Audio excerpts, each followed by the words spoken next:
Good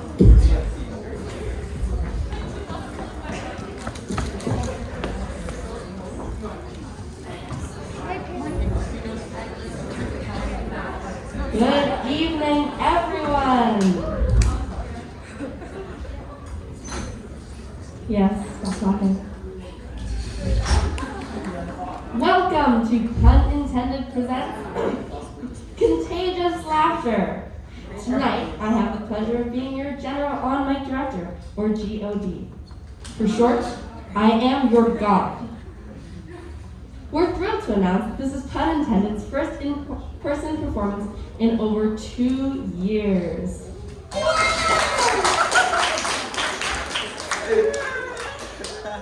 thank you all so much for coming out and supporting the club. We have some incredible comedians performing tonight from both Cornell and Ithaca College. But before we get started, a couple of quick announcements. Firstly, masks are required at all times, fully covering your nose and mouth. Just do it. And secondly, please refrain from heckling the comments. It hurts their feelings, and we all know comedians are fragile. Also, no flash photography. That's our job. Thank you all so much, and I hope you enjoy the show.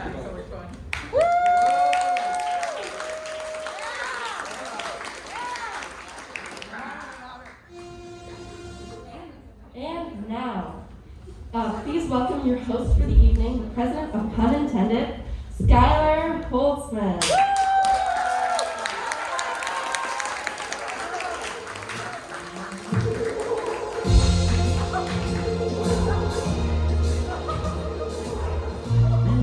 To do this fucking walk-up music. So we hope it works. Guys, how are you guys doing? Yes, I'm so excited to be here performing live comedy indoors. This is awesome. Okay, you don't have to give it up for that, that's fine. I'm really excited to be doing this indoors live comedy, especially because last weekend, and I shit you not, I had to perform at a weed festival. I'm not kidding. You really don't have to laugh because it did not go well, which is pretty impressive because it's really hard to get 100 potheads to hate anything. Yeah, I've gone to this weed festival. It was called the Finger Lakes Music, Comedy, and Cannabis Festival. That's a real event that happened. And cannabis, we're not going to ignore that, right? And cannabis. That's like if Hooters rebranded themselves as a place for good food, better drinks, and also tits. Like, we know why you're here. Beer does not give you a boner. So, yeah, I performed at this festival. I felt like I was interrupting something when I went out, because I went out immediately following this Jamaican DJ who was talking about smoking ganja, and then he took a giant hit of a blunt in between every sentence. And then I came out and I was like, hey guys, you want to hear some jokes about 9/11?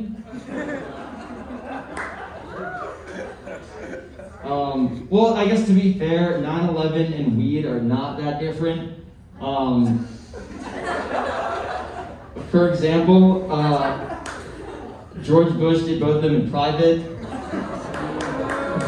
Oh, okay. I see how you're gonna be.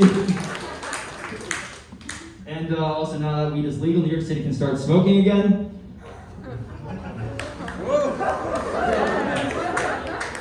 I like when that hits late. Yeah, so I don't know, 9/11 Memorial, we'll talk about it. The 9/11 Memorial, I don't know if you guys know, the 9/11 Memorial has 4.5 out of 5 stars on Yelp. I'm sorry, but who the fuck is not giving the 9/11 Memorial 5 stars? The terrorists? You guys think the Taliban were like, today Afghanistan, tomorrow Yelp? Guys, you would not believe if I told you how many 1-star reviews of the 9/11 Memorial there are on Yelp. And I read all of them. My favorite 1-star review was the one that went, had to walk all the way around. Like, I'm so sorry, sir, next time I'll get you a plane. I get joy. I take pride in this. This is exciting, these reactions. I really don't care, whatever. But yeah, there's a lot of stuff you can review on Yelp. You can review children's hospitals on Yelp. Yeah, you guys heard what I said. You can review hospitals for children on Yelp. I don't think that's a great idea. I'm going to tell you why. You can review restaurants on Yelp, and you give them 1 star, and you'd be like, bad food, bad service, I'm never coming back. But a 1-star review of a children's hospital is like, they said they would save Kevin. Very divided. That side is like, yeah, that side is like, stop talking about dying children. Okay. Yeah, you can really be so disrespectful to people on Yelp. You know who we treat really poorly in this country as a whole? You know who we treat really poorly? Short people. Yeah. Okay, glad we heard you. I don't know, we treat short people so poorly in this country, and I don't know why, maybe it's because they're easy to overlook, but no, we really do. Have you guys heard the phrase, short kings? Yeah, that's an actual phrase that people came up with because we treat short people so poorly. They had to, okay, easy.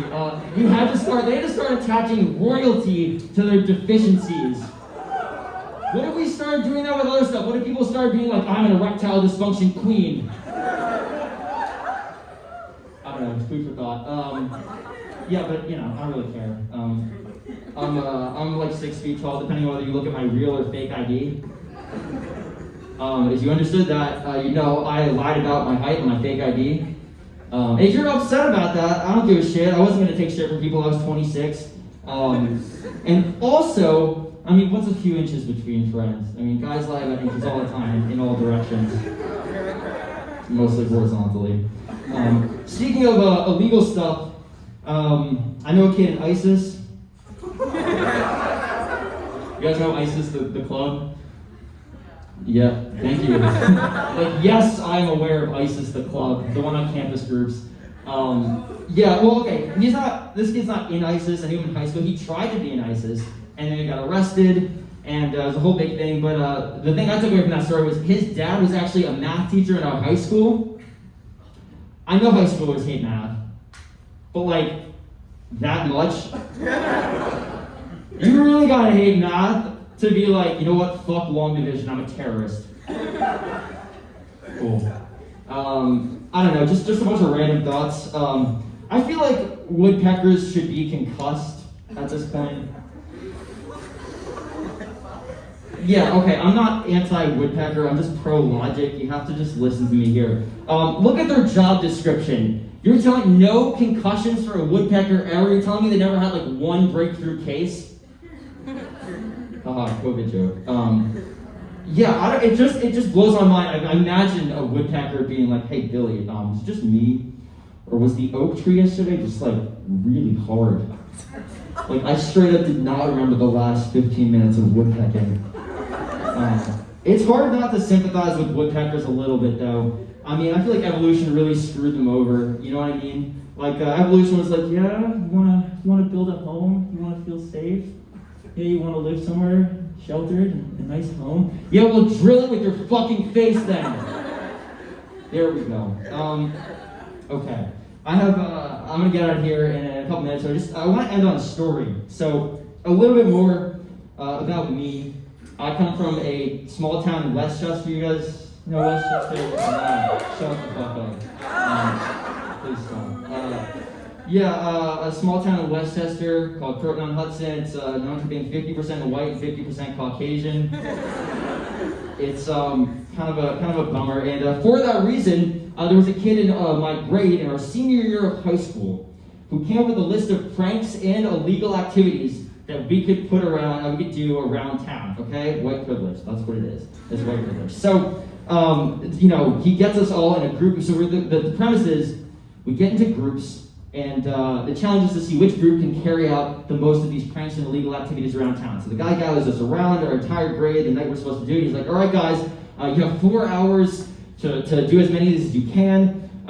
make sure to film all of it just to prove that it happened. And if you get in trouble, my dad's a cop, so drop his name. So some of the challenges were, shoplift a watermelon, or steal a street sign, call your ex and make out with them. And then there was one challenge that was go into the local CVS, have a fake couple go into this CVS, have the guy try and buy this girl Plan B, and then when he sees the price, he has to lose his mind and go, "What? $50? I can't afford that. You can keep the fucking baby." So I was chosen as the keep the fucking baby guy, which is a tough role to play for someone who had spent years avoiding this problem in real life by not having sex. We did some of the challenges, and then my group was like, "All right, let's do the CVS one." So I walk into CVS with my fake girlfriend, and we walk in, we go to get the Plan B, and then we get it, we start to walk back towards the counter. Now, a lot of you are probably thinking, you guys must have been the first group to try this prank, right? Well, apparently not. Apparently, we were the 5th goddamn group to try this stupid prank on the same poor CVS worker, Jonathan, according to his name tag. So we get the Plan B, and we walk towards the counter, and I see Jonathan standing there. You can see in Jonathan's eyes that he's already way past his breaking point. Like, he's seen too many white children have too many fake, unplanned pregnancies, and he's looking for revenge. So I get to the counter, and I put the Plan B down, and I'm like, so, how much is the Plan B? And Jonathan looks me directly in the eyes, leans over the counter, and he goes, "Tonight, we have a special discount. Tonight, Plan B is $5.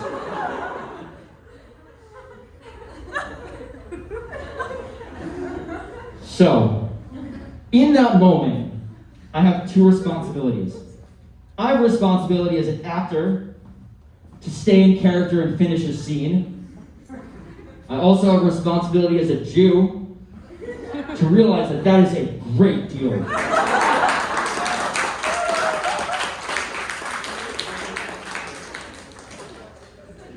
So, actor Skyler and Jew Skyler are fighting in my brain, and neither one wins. So that's why when Jonathan goes, "Plan B is $5, I go, "What? $5? I can't afford that. You can keep the baby?" And guys, that is an ad for Trojan. All right, that's my time, guys. Thank you so much. You guys ready for some great comedy? Yeah, let's go. All right. So, we got a great bunch of comedians coming up tonight. Our first one, she's done some of our Zoom shows. She's a sophomore here at Cornell. Very funny. Please give a warm round of applause for Flavia Scott.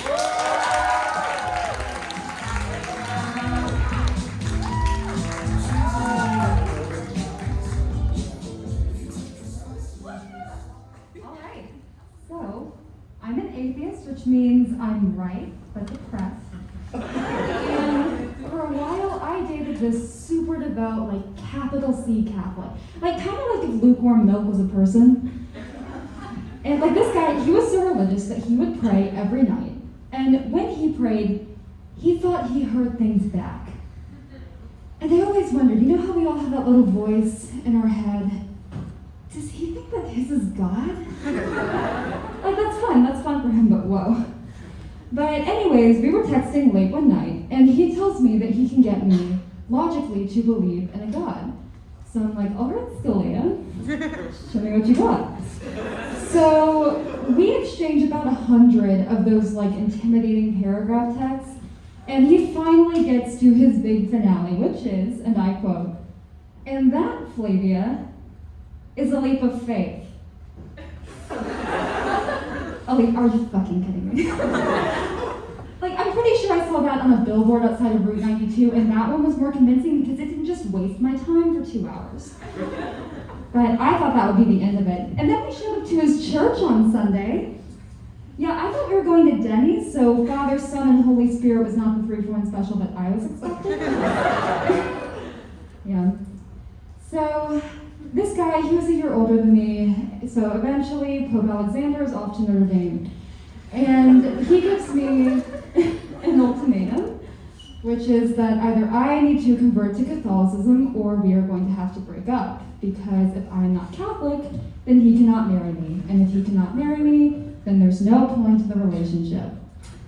And I was like, thanks, babe. Like, I know making your teenage girlfriend to convert to Catholicism sounds like a dick move, but that's only because it's a dick move. We're like 18. This guy really thought that I was breaking up with him because I wouldn't convert for him. Like, he's entitled to his own incorrect opinion, but like, there were other problems with our relationship too. Like, he thought that I was too public about our issues, that I told too many people about our private problems, which I mean, that's fair, very fair. And he didn't like things that were important to me, like dogs or music or freedom of religion. So, the problem with a relationship like that is it's a lot like constipation, you know? Something's not right. You're vaguely uncomfortable. It's only getting more complicated as it goes on. And at some point, you really do just have to let it go. And clearly I don't think about that relationship anymore, so. But the problem is, if you ignore the whole almost gaslight me and Christianity thing, like sweep that under the rug like a good woman, he actually wasn't that bad of a boyfriend. Like, relationships are a lot of work. And while I think that comes as a shock to everyone, regardless of gender, it always seems to come as a bit more of a shock to guys. Like, I swear the average college man thinks the pinnacle of romance is 2 texts a week. 3 if he's making her feel special. This is not a fault of character. They have not been trained in the art of female validation. Like, you know when you ask a guy if he likes your outfit, and he actually thinks about it? Turns and looks at you and tries to come to an informed opinion, instead of giving the correct answer, which is yes, before you even finish the question. Or when you ask me if he thinks another girl's attractive, and he turns and looks at her. Like, I get that this constant validation is annoying. Please stop for that. But it just makes the world run so much smoother, trust me. But I think the biggest issue for me is that I'm just objectively horrible at flirting. Like, is this sexual tension or are we just awkward? Is it banter or do we just genuinely not get along? My last boyfriend, I snagged the trivia fact. He was talking about South Africa and I was like, oh, you want to know something about South Africa? Like, this is actually 100% true. I got the fact wrong. It was about South Sudan. You know, you get caught in the moment. But anyways, this was a really embarrassing moment for me, which is why I've chosen to share it with a room full of strangers. But thank you. You have been a wonderful audience, and I hope you all have a great night.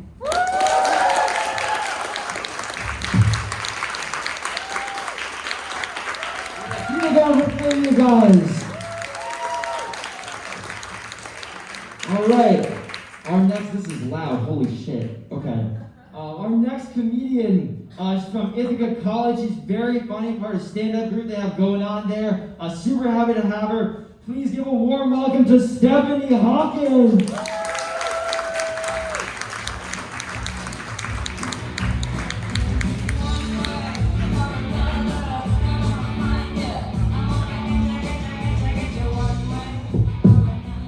Hello, everybody. I tried to reschedule my therapy appointment, but the wait time was too long, so I just decided to get bangs instead. It's just been me, myself, and I most of this pandemic, so I didn't really have a choice but to like love and focus on myself. Which clearly didn't work because I'm in therapy now. But I get kind of suspicious when my therapist takes notes during her sessions. Like, I wonder if she, too, also records things in a stand-up notebook. So my patient the other day showed up with bangs and a nose ring. I wrote that bitch a Lexapro prescription on the spot. Despite being in therapy, I actually haven't written a ton of stand-up about it, or actually a ton of stand-up at all for that matter. I was just kind of busy. Busy being sad. You know, who has time to write stand-up when you're laying in bed all day? It's just kind of funny, you know, how, as an able-bodied 20-year-old, someone who should be in their prime, how close I was to getting bed sores. It was kind of like my 600-pound life, except instead it was me, 100 pounds. With the other 500 being the weight of the world on my shoulders. My mom, however, did have some COVID-inspired stand-up for me. She said, Stephanie, why don't you compare the flattening of the curve to your flat chest?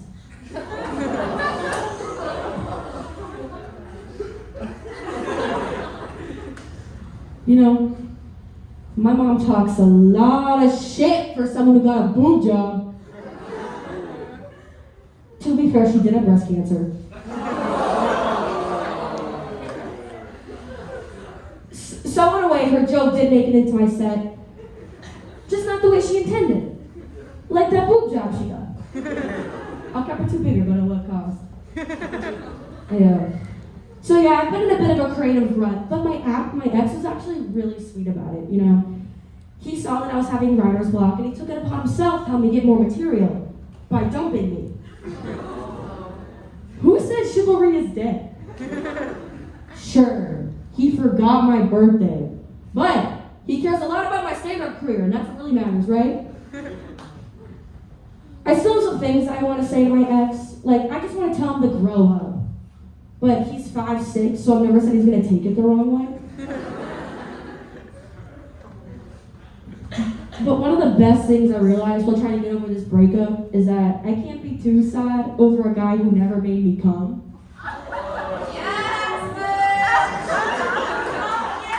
Exactly. So instead, I came to my senses and realized I deserved better.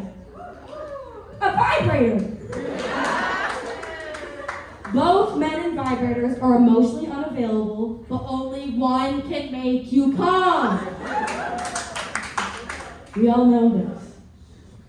This relationship that I had was kind of like basketball, because not only was I just a rebound to him, but I also got dunked on. Emotionally, I am Kobe, and my ex is the helicopter.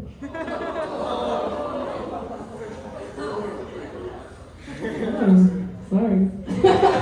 No, I'm not sorry. This shit was so funny. I feel like I started this set off on quite a low note, and I will let you guys know I'm actually doing much better these days. The best way I can describe it is I'm just pegging life. I really just got life by the hips, and I'm just going ham. It's going peg today before today pegs you.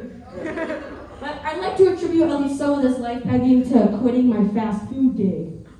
I'm a screenwriting major. So I thought, what better way to get a good look at my future than landing a dead-end job at Wendy's? You know, working fast food can be quite emotionally taxing, especially when you have customers consistently thinking that Wendy's is McDonald's. The only way I can describe someone asking for a McChicken at Wendy's is like someone saying the wrong name during sex. You fully put up for Wendy's. What the fuck do you mean, McChicken? Are you seeing other fast food chains? Don't lie to me. No, but Wendy's is actually emotionally taxing. One night at midnight, I worked the graveyard shift, bless my fucking soul. But one night at midnight, we had this one customer come by, and while I was taking his order, he suggested that he wanted to eat a Frosty Cookie Sundae off of me. Yeah.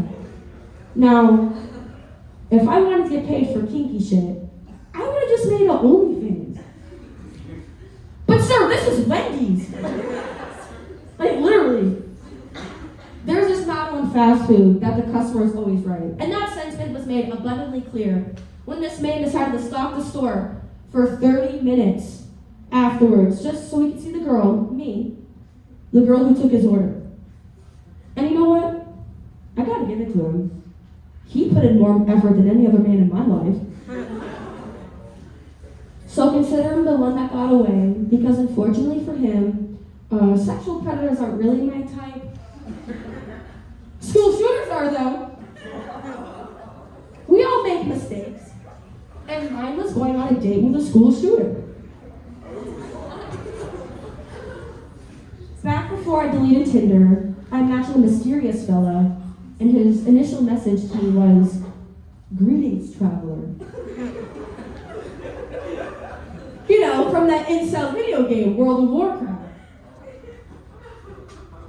I should have seen this as an immediate red flag. However, I don't play video games. I didn't know what "Greetings, traveler" implied. I thought he was just being silly. Okay? I'm a silly little goose gal looking for my silly little goose guy. But, I mean, besides, when you're horny enough, "Greetings, traveler" translates to, "I'm 6'4", because apparently that matters on here. So we meet up, and he tells me that not only does he have a fascination with machine guns, but that when he was in high school, he was the, if there's a school shooter, it would be him kid. So yeah, I let it hit. And before you judge, I'll have you know, I was taking one for a team. A pussy day keeps the school shooters at bay. I mean, I'll admit, it was pretty hot. We did some school shooter role play. To put me in the mood, he turned off the lights, locked the door, and taped a single piece of paper to the window. And then to turn me on, he whispered in my ear, "Go to the bathroom." I was like, "Oh shit, he's about to shoot and I don't even have a bulletproof backpack!" Oh my god. Then when he finally came, he shouted his entire hit list. Shit was so good, had me marching for my life the day after. He was the mentally ill gun owner to my lack of gun legislation, for real. Oh my god. But for anyone that needs it spelled out for them, I'll have you know that actually didn't happen. Yes, I went on a date with a school shooter, but he didn't actually shout his hit list when he came. Instead of being like, "Skyler, Sarah, Cora," he was more like, "Ooh."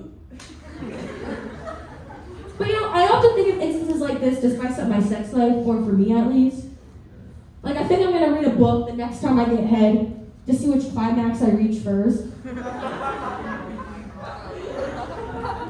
I will slowly but surely destroy a man's ego with every page I turn. I also think it's important for women to reclaim power in a sexual dynamic. So if a man were to ever be too rough with me during sex, I'd say, "Easy there, Lenny."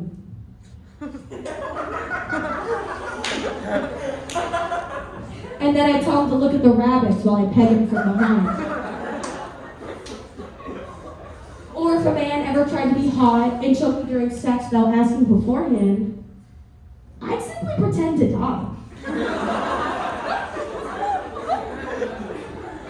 Yeah. And I'd stay dead long enough for him to start panicking and Google "disposing a dead body wiki-app." Then I'd pull a "heaven is for real" on his ass and tell him that people who don't practice consent aren't seeing the fucking pearly gates!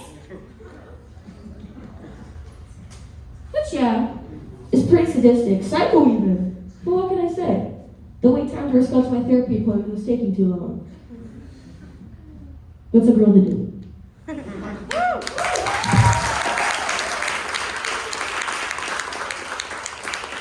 Discovery guys.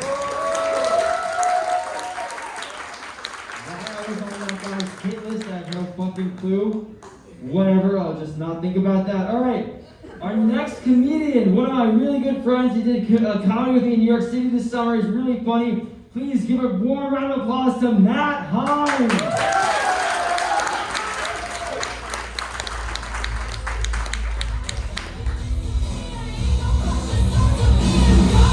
It's brutal out here. Alright, how you guys doing? You guys good? Thank you. I love Olivia Rodrigo. I just had to include that.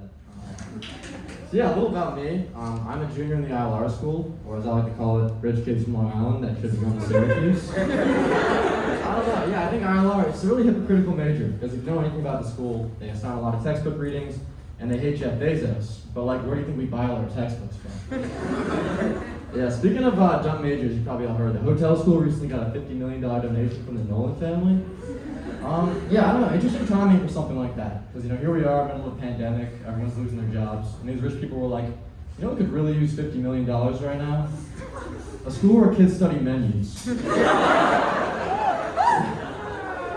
safe to say anyone with the last name Nolan will be getting into the hotel school. In fact, I bet you they could murder somebody and still get in. Admissions will be like, well, he did kill the person in a hotel, so. Yeah, alright, so I've been thinking a lot about the first funeral I ever went to, so obviously I'm doing well in life. Basically, I was 12, and a week before I went to my first funeral, I went to my first bar mitzvah. So I just thought the funeral was a shitty bar mitzvah. I was looking around the room like, where the fuck is the Black Eyed Peas music? I don't know, I think in America we just kind of handle death weird. Like, for starters, why do we say sorry for your loss when someone dies, right? Like, you should only apologize if you killed the person. Also weird that when someone dies, we give their loved ones flowers. Because, like, after a week, those also die. We're just gifting them more death. Yeah, I'm a bit of a hypochondriac, very afraid of death, and for that reason, I don't really mess around with drugs too much. Not the case with my friend, though. He came up to me recently, he was like, hey, man, I think I have a drug problem. I was like, damn, like, what are we talking about? Weed, pills, heroin? He's like, nah, CBD hand cream. And like every night, I rub it on myself, alleviates my anxiety in like 10 minutes. Can't sleep without it. Do I have a drug problem? I was like, I don't think you have a drug problem because you're addicted to CBD hand cream. I think you just have a masturbation problem. Fortunately for me, I don't have a masturbation problem, but I am really happy. Thank you. I know you. But anyway, I am very bad at school, and so I had to take summer classes this summer. And one of my classes was all about the Manhattan Project, which is like how they built the atomic bomb. And I have ADHD, so like when I heard about this, I just like, my mind wandered, right? And it's got me thinking like, what if instead of Manhattan Project, it was like the Brooklyn Project? Like what if they made an atomic bomb in the same part of New York City that they make vegan pillows? Like would the scientists just be like employees from PETA? Would the uranium be non-GMO? Would the bomb say tax the rich? Well, speaking of bombs, I went to a lot of airports this summer, did a lot of traveling. I don't know if you guys ever noticed, you ever seen those like tech vending machines they have there?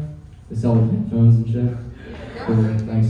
So I saw something crazy. I saw somebody go up to one of those and actually buy something from there. Which like, I don't get that. Like what psychopath is like, you know what, I have 5 minutes to kill me for my flame boards. I should upgrade to the iPhone 12. Yeah, so as you can tell from my jokes, they're really just not educational, they're really stimulating. So I figured, given this is our first show here at Cornell, I want to leave you with something a little bit more philosophical, kind of, that really drives you a bit more. So please bear with me here. Whoever invented the phrase "kill 2 birds with 1 stone" must have really hated birds. For starters, like, why are they throwing stones at the birds? Like, there's something, they hate them so much, they're literally invoking Taliban law. Also, like, do you realize how hard it is to hit a bird with a stone? Like, that's some serious Bear Grylls shit, right? But like, 2 stones? 2 birds? Like, you must really hate something if your strategy to kill it defies the law of physics. Alright, thank you guys, have a good night.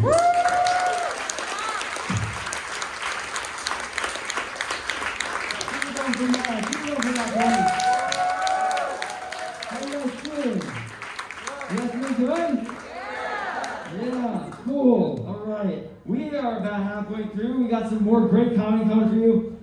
This next person, very, very funny. Also, really good college. Known her for a few years. She's incredible. Please give a warm round of applause for Sarah Borsari.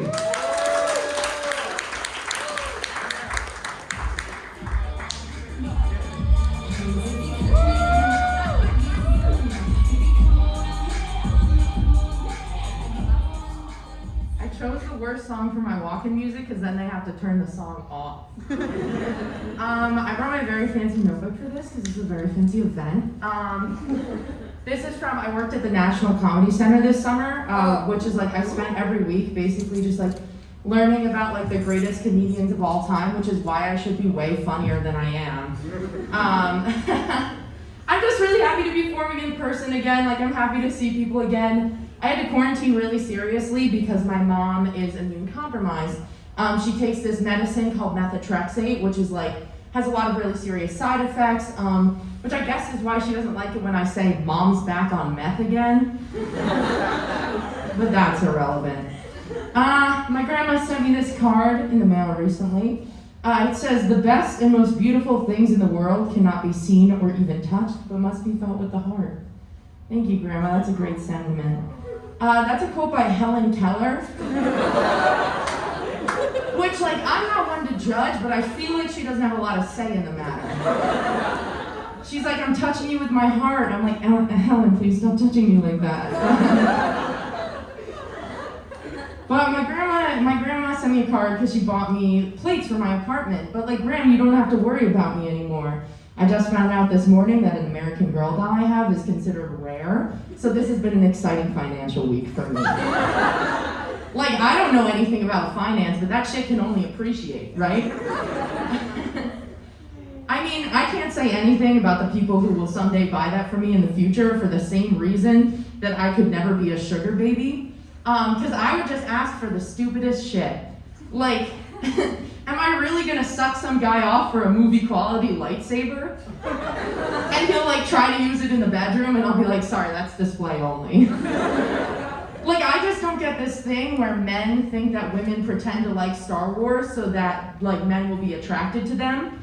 Like, do you think I'm reading 100 hours of lore just to see the dick of a guy who likes Star Wars? Like, I'm sorry, I'm not trying to join your rebel alliance, bro. I've liked Star Wars since I was a kid, and my little cousin, she just turned 10. And like, so it's really interesting to see those habits and those likes solidify in real time.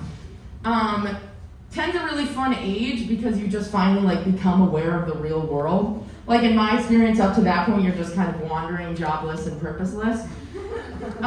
She's becoming aware of feminism, which is really good. I think it's the perfect age to start indoctrinating the next generation.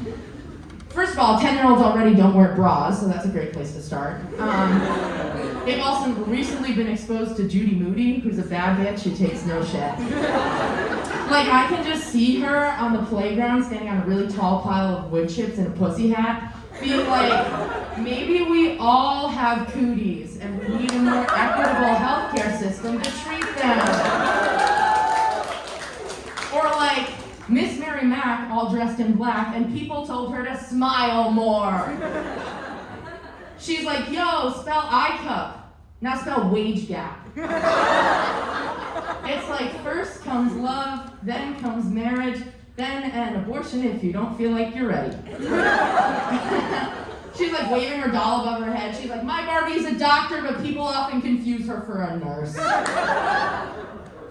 Like, if they're not sparked into rage at that age, I mean, it's bound to happen the next year when they're exposed to middle school and are shamed for wearing tank tops and exposing those sexy prepubescent shoulders. Anywho, I have a computer virus, which is really convenient in the time of COVID where everything is online and relying on technology. My friend had sent me a 1-2-3 movies link for the 2019 version of Little Women, and I watched it so many times that I gave myself a computer virus. Like, I have not been well this past year. And I get like the typical shit. I get like pop-ups, I get like porn bots. But it started doing something really weird, which is it would start opening tabs that just said like, "Hi." And I was like, okay, like whatever. And then it started opening one that's like, "Hey," with a winky face. And I'm like, okay, that's a different vibe. Like, is my computer virus falling in love with me? Like, it started opening links to like really cute dresses. And like really, really funny YouTube videos, like deep cuts I've never seen. I just kind of got upset one day because it opened "Never Gonna Give You Up" by Rick Astley. And like, that to me can only mean that someone is in there and knows me too well. Like, I don't know. Is it crazy to fall in love with your computer virus? I don't don't know. It knows what I like. It knows where I shop. We watch the same porn, so that's already set. Like, I definitely didn't have my sexual awakening to the monster from Scooby-Doo Cyber Chase. That would be crazy. I don't know. I think I'm just gonna wait this shit out and see where it goes. Like, if I play my cards right, I could find myself in possession of a movie-quality lightsaber sometime soon. Thank you, guys.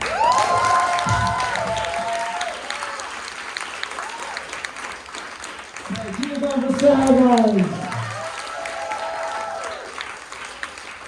Alright. Okay, next up we have another member of Pun Intended. Actually took an improv class with her once. She's super funny, really excited for her. Please put your hands together for Bailey Walvoord.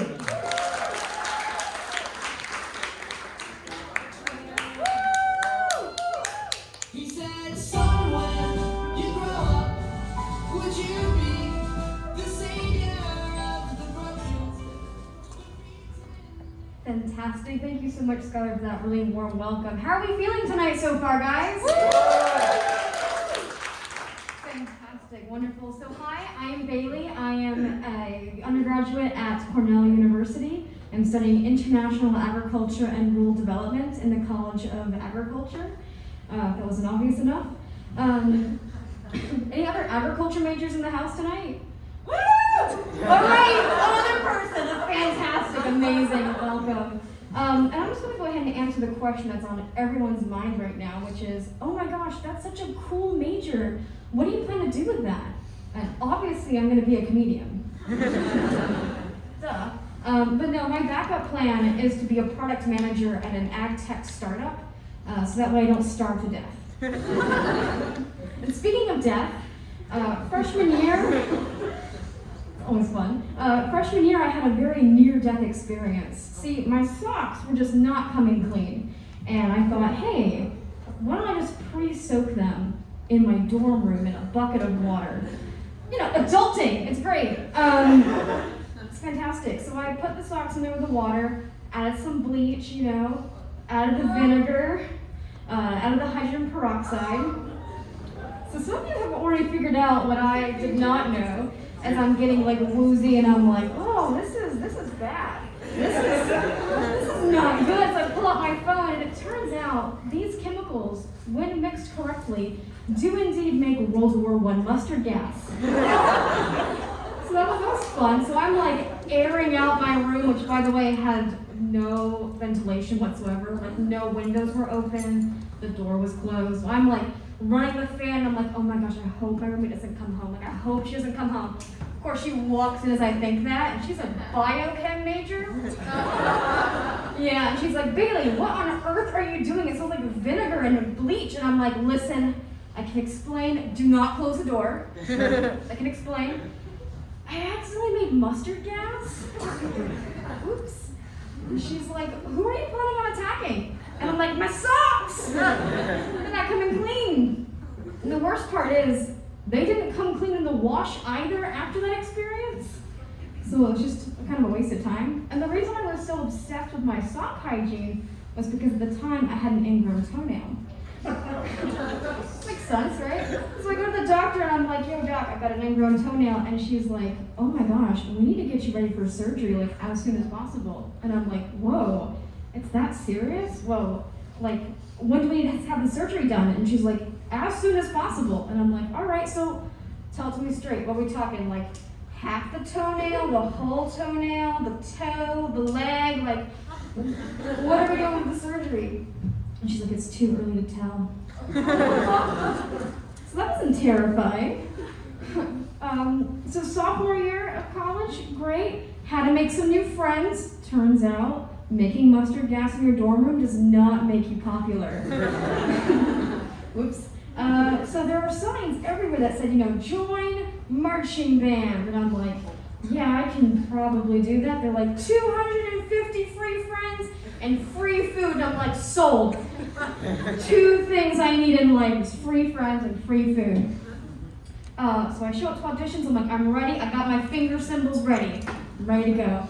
And they're like, yeah, we have that covered already.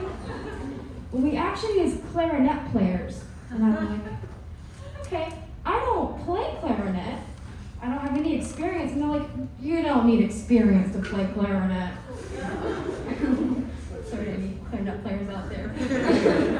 I'm like, all right. So I sit down, they teach me 4 basic notes, and they're like, you're a natural. Oh my gosh, you're so great. Go audition with our drum major. I'm like, all right. So I show up, I play my 4 notes, and he's like, congratulations, you're the Big Red Marching Band. Woo! I'm like, wow, maybe Cornell isn't as selective as I thought it was. And I got so good by the end of the year that the saxophone section was trying to poach me. They're like, hey, you want to come play saxophone? And I'm like, I can play anything as long as it's only 4 notes. To which drumline was like, hey, you know what only has 4 notes? The cymbals. So now I'm a cymbal player. And now, you know, as a junior, everything's about internships and like jobs and trying to like build up that resume. And right? Yeah, it's got a couple of like sighs in the crowd. You guys understand what's going on. It's rough out there, it's brutal, especially in this economy.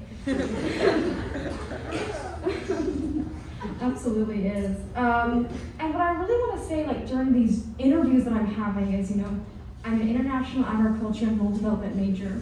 I'm trying to learn how to feed the world of almost 10 billion people by 2050 using innovative technology and sustainable agricultural practices. And what always comes out is like, hey, are you guys looking for interns? I have a really nice LinkedIn profile.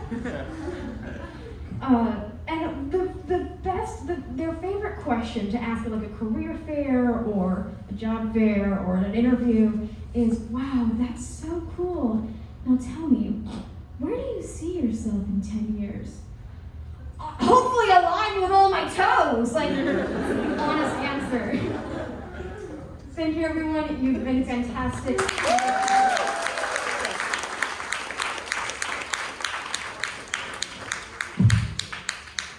right, come on, one round of applause. Let's go.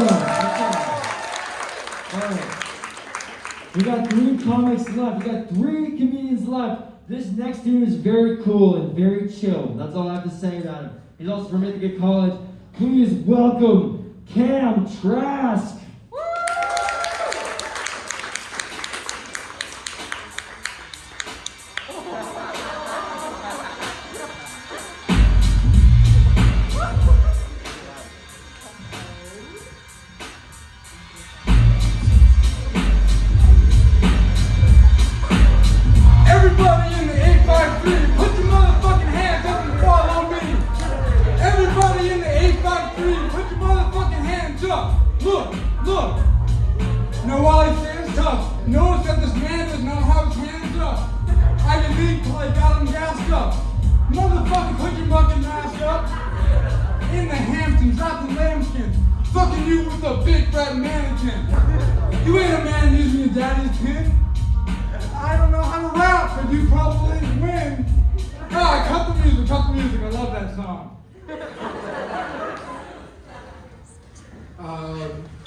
For any of you guys who don't know that reference, it's 8 Mile. 8 Mile.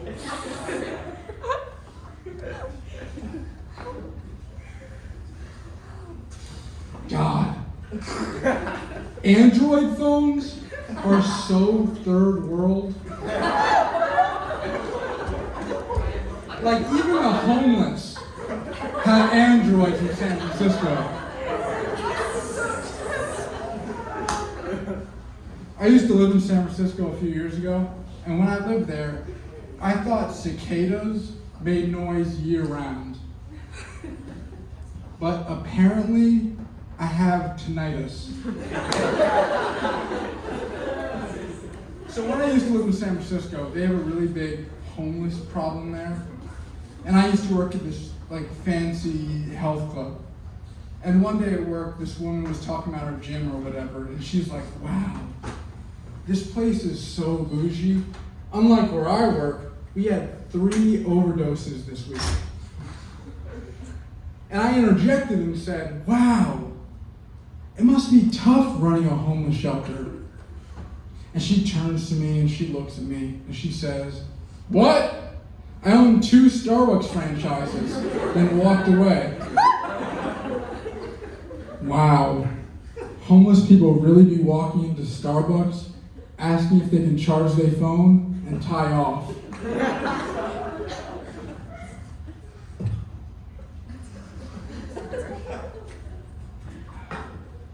Homeless people in San Francisco also like to do this weird thing where they break into your car for fun. And people leave these notes in their car window like, please don't break into my car, there's nothing in here. Like these crackheads can read.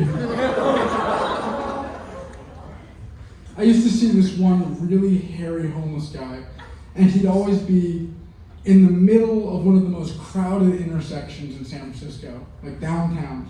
And he'd be like crouched over in this weird prayer position.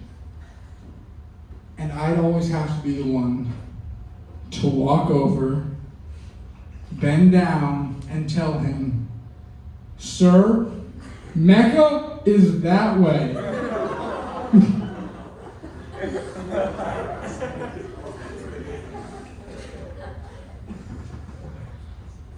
Yo.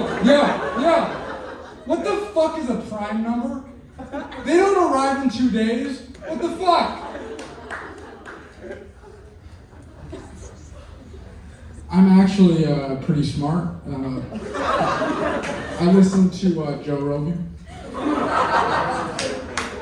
I'm so smart actually that I'm dropping out and transferring to Joe Rogan University. And thanks to Joe Rogan University, I can 100% guarantee that I am the smartest person in this room. Like, I bet you guys still think that Macklemore and G-Eazy are two different people. And I bet you feel stupid before and after you watch a Vice video. And hey, I figured out dog ears. They just have a different son.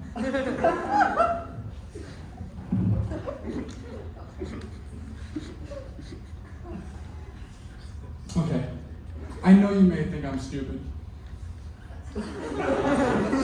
But I have never experienced bullying or racism.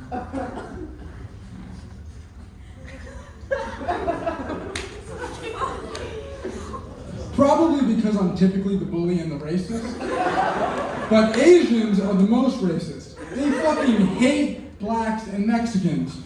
Why do you think they made the coronavirus? What's next? The Henny virus?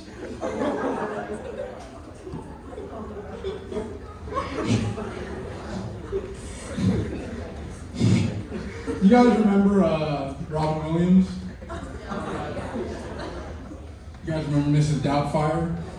You know that movie, like, his wife divorces him, and the only way they hang out with his kids is by dressing up like an old woman and pretending to be their nanny. So, okay.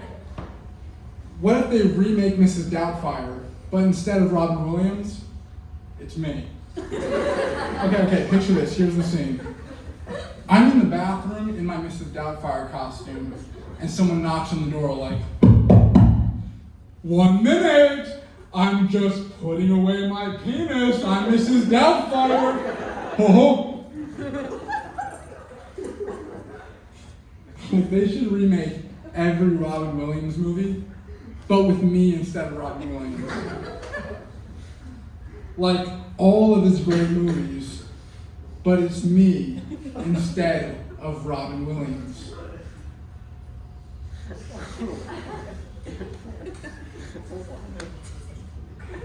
Like, you guys know Dead Poet Society, Good Will Hunting, Jumanji, Wet Dreams May Come, Night Museum 1 and 2.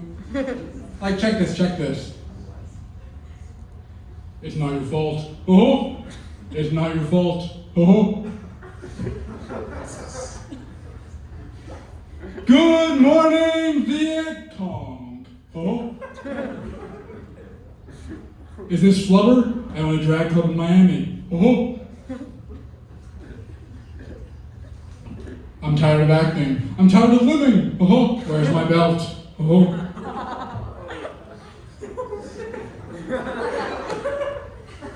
Oh, Captain, my Captain. Oh. Oh no, my penis is out, class. Let me put it away. Oh, poetry. Oh. Whoa, hey there, Aladdin. Oh, I've been trapped in this genie's lamp for 10,000 years. Oh, after I killed myself. Oh.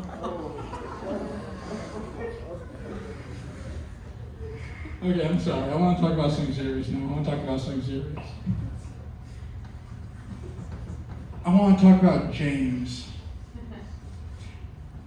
James and his giant fucking peach. Have you fucking seen the thing? It's ginormous. It's literally pushed off the roof of James's house, split both side walls, and is now pushing into the neighbor's home. Like, you think the homeowners association would have done something by now? It's been 60 fucking years since this peach emerged. My God, James is so complex. Like, imagine James, like in his adolescence, his teen years, our age, and he's a chick over, and they're in his room, and they're making out, and James tries to take off her bra, and she stops him, and she's like, James, not in front of the beach. And then James, he pulls back, and he grabs both of her hands, and he pulls her in close, and he whispers in both of her ears, both of them, the beach likes to watch. Like, what the fuck? Like, James is so complex, but beavers, all beavers do is build down.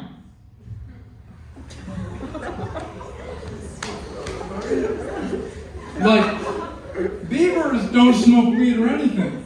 They just build down. Like, a beaver will cut down a tree and kill like 5 beavers in the process and think, made sacrifice to build down.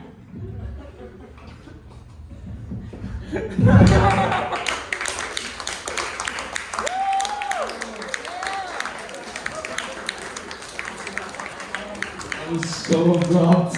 Keep it going, guys. Joseph, the live stream ended for some reason. Joseph's in our club. The live stream somehow ended. Give a round of applause, guys. He's helping us out. Yeah. Okay, is it working? I need Matt's phone and like. All right, Matt, can you come out and give him the password? This is so normal. Give him a round of applause. Come on. Okay, we're gonna get the live stream fixed, but don't worry about that. They're gonna do it, and it's gonna be phenomenal. In the meantime, we have 2 comics left. This next comedian, she actually opened for a comic that came to Ithaca College this past Wednesday. It was amazing. He's really funny. One of you guys said, really fucking applaud. Please welcome Cora Payne.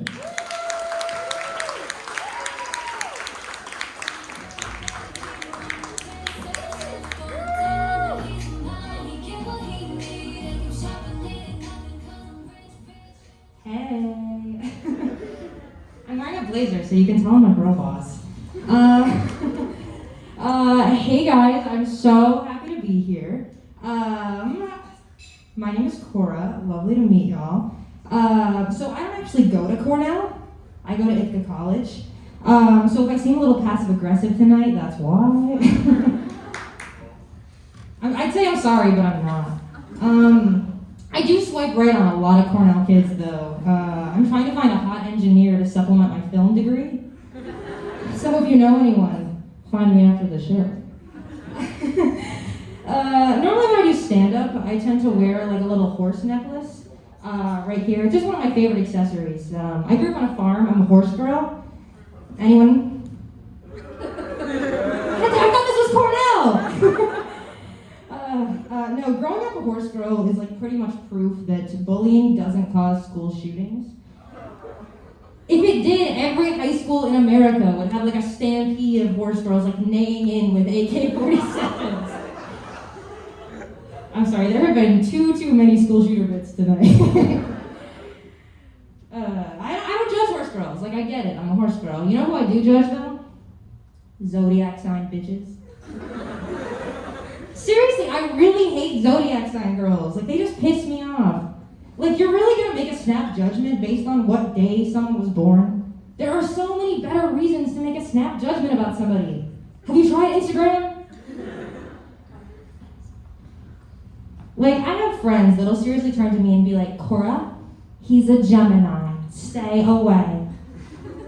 Like, don't get me wrong, all Geminis suck, but like, I don't know, that just seems crazy to me. Like, I feel like there are so many better questions that you can ask someone when you really want to get to know them right off the bat. I usually like to start off, feel free to try this. When I meet somebody, I like to start off with, hey, do you pee in the shower?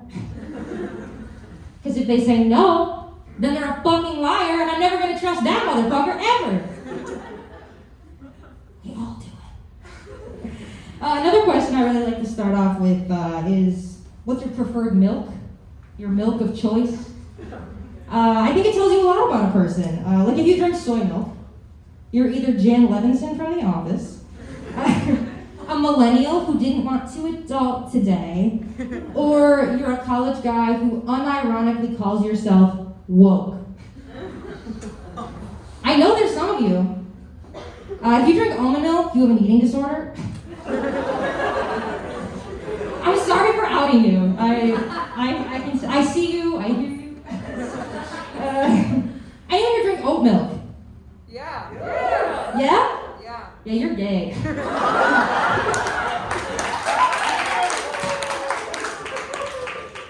I didn't even out you right there. You outed yourself. Like, that's all you.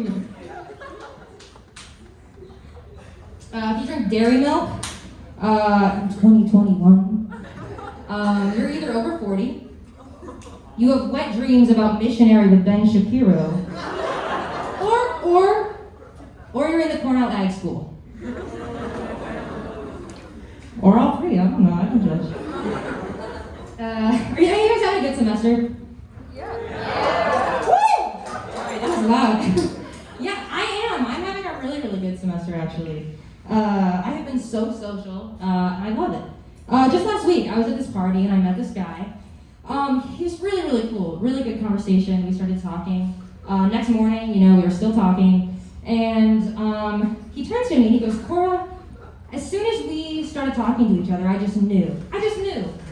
You'd be really good at sex.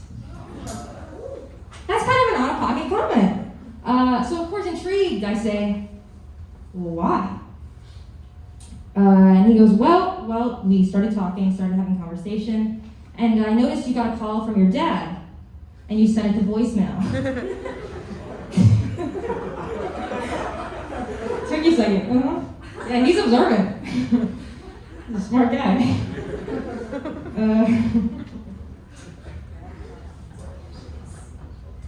Luckily though,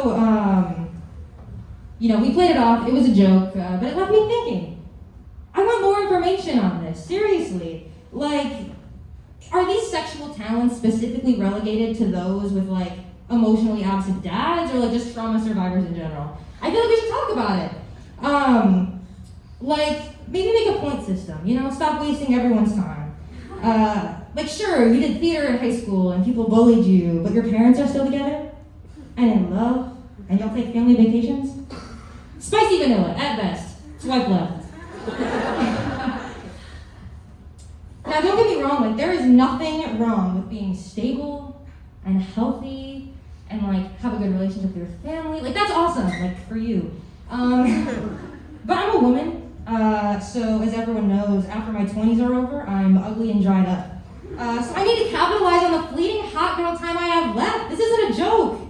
Forget looking for a nice, good boy with a golden retriever and a credit score. Those are for marriage. I'm in my 20s.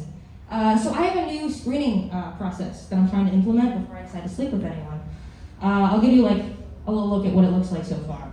Number 1, you need therapy, but don't go. It's important. Number 2, your parents didn't hug you enough. I need you to crave my physical affection so bad. And number 3, you went and saw Joker in theaters opening weekend.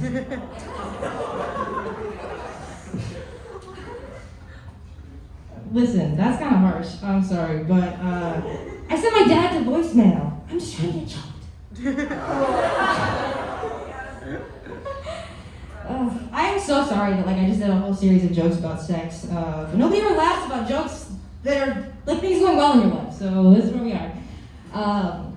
But I swear I really am making some really serious big changes to my sex life. I was recently advised by a friend of mine to start having sex with nerds because they have more to prove.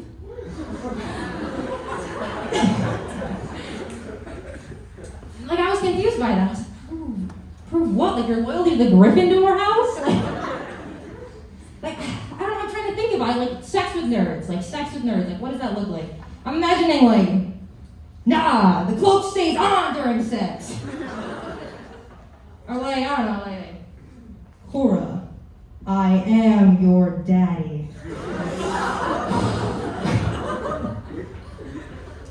I stopped mid-fuck to write that joke, actually.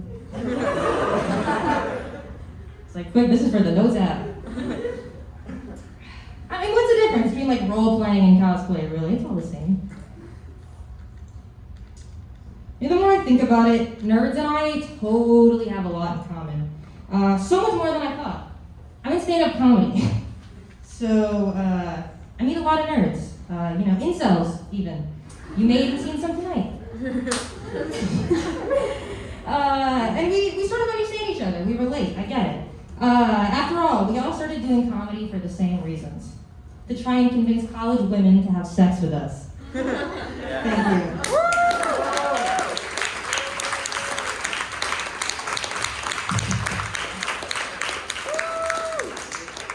All right, guys, we have one more comedian. You guys ready?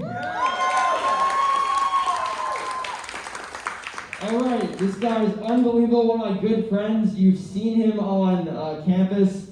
That one is for me. All right, guys, please give a warm round of applause to Jayson Figueroa.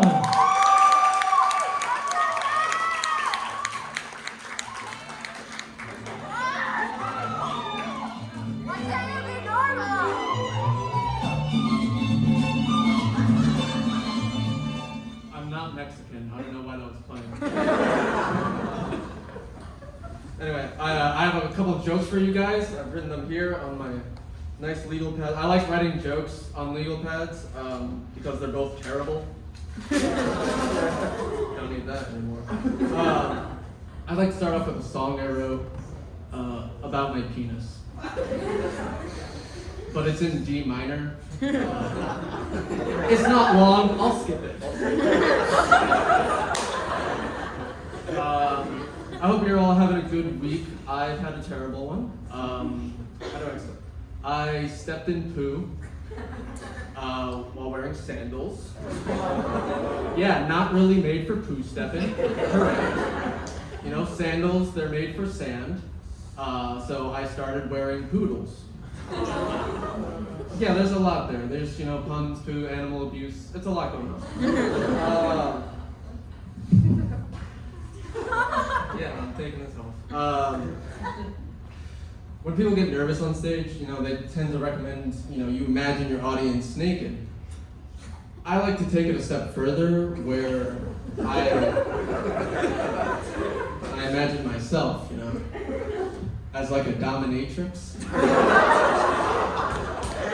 Which makes you all my shameful perverts. That's right, everything dirty and disgusting I say, that's for you. I have a big old whip type thing over here. I have a phallic instrument or two, all for your sick fantasies. So, let's get dirty. I'm kinky, but competitive. So right now I have a contest with a buddy of mine. How many women can you convince to fuck you with a strap on? Now, it's not an easy thing to do, right? It's not. If there are any women here who think, oh, that's easy, I'll be backstage after. We can talk logistics. By the way, I'm not doing well, so I had to start lying about how many women I'd been with. But then my friend found out, which really knocked me down a few pegs. you understand why there's only one stand-up club at Cornell now. But there's really a club for everything. I'll give a quick shout out to the other club I'm a part of, the Cornell Erectile Dysfunction Club. There's a couple guys here who look interested.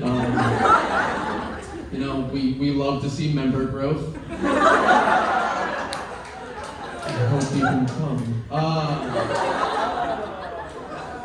I'll step away from sex jokes for a second.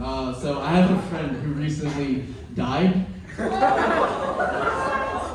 Yeah, he was in a bike accident actually, and the car hit him like right from behind, and he flew out face first straight into a pole.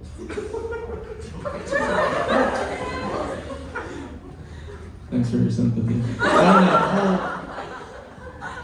The whole thing, it's just, especially with the pole, it's just such a hard thing to wrap your head around. Anyway, speaking of blood, I don't really like how women treat period sex.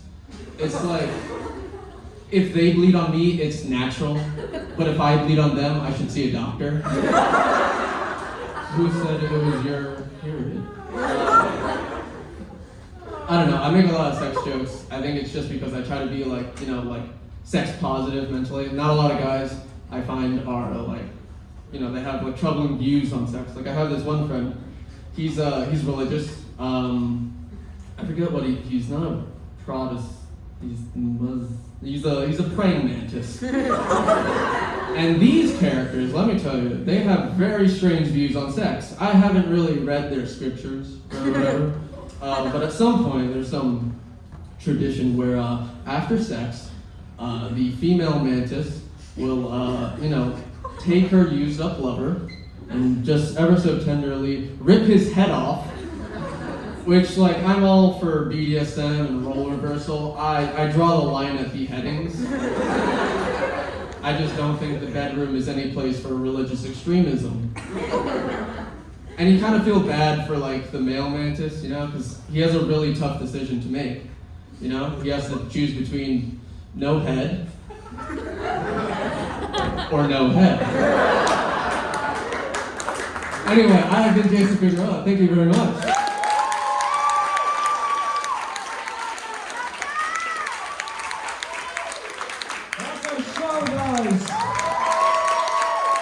Yeah, give it up for the comics. Give it up one more time for the comics. Before we're done, real quick, I really want to give a few thank yous to people who set this up. We're like one of the first shows to happen back live this year, and I'm so grateful to you guys for coming out and making it happen. So thanks to all of you for doing this. I want to specifically thank members of the E-Board, Perry Thaler, Joseph Tozen, people doing lights and the sound up there with the music and stuff. That's Heidi Gansbauer and Jada Bogwa, Angela Cow and Whitman Ochiai for helping out with the show. We were actually, I don't know if you guys could know this, but we were sold out tonight. That's huge. We were sold out tonight. There's like capacity restrictions on some events we can have, so we couldn't fill all the seats, but we were sold out. So if you guys could just follow us on Pun Intended Cornell on our Instagram. We also have a TikTok, thanks to Heidi. Well, I don't know what's going to happen with that, but that's going to be awesome. Follow all the comments on social media. We'll be having more shows in this club, hopefully another one this semester, and other shows in the area with a lot of the same comics, and also comics in the area. Some new comics from the club. Keep an eye out for those. Otherwise, thank you guys. This is fucking awesome. Thank you.